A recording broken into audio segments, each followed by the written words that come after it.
Hi friends, అందరు ఎట్లున్నారు? మంచిగున్నారా? నేనైతే బాగున్నా. మీరు ఎట్లున్నారు అనేది కామెంట్ చేయండి.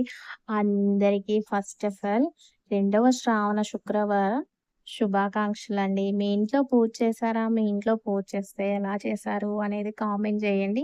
ఇంకా ఇక్కడైతే మా పిల్లలైతే దేవుడు ఫోటోలకి అన్నిటికి వాళ్ళే పూజ చేసి వెళ్ళారండి స్కూల్‌కి.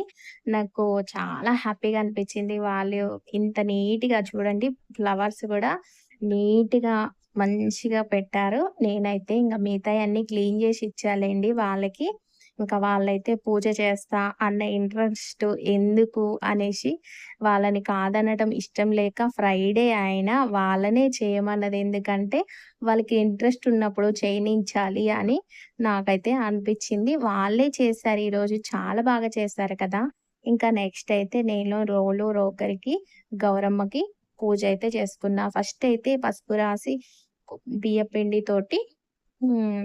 ముగ్గయితే వేశాను. వేశాక రోలు రోకలికి కూడా ఇలాగే పసుపు రాసి, పసుపు, కుంకుమ బొట్లు, బియ్యపు పిండి వైట్ బొట్లయితే పెట్టేసుకున్నా. ఇలా అక్షంతలు, తమలపాకుతో కంకణం అయితే కట్టాను. నా దగ్గర మామిడాకు అవైలబుల్ లేదు. అందుకని ఇంకా 2 అగరవత్తులు ముట్టించి ఇలా దీపం అయితే పెట్టేసుకున్నాను. ఇయ్యాలైతే నాకు చాలా మనశ్శాంతిగా మా పిల్లలు పూజ చేయటం, ఇంకా వాళ్ళు పూజ చేశాక వాళ్ళ ఇంట్రెస్ట్ ఇలా ఉంది. ఈరోజు ఫ్రైడే రోజైతే చాలా రోజులకి వాళ్ళిద్దరైతే ఇలా కలిసి చేశారు. ఇంకా నేను గూడా 1 వీక్ నుంచే పూజ చేస్తున్నా. ఇంతకుముందు చేయకూడదనేసి చేయలేదు ఇన్ని రోజులైతే.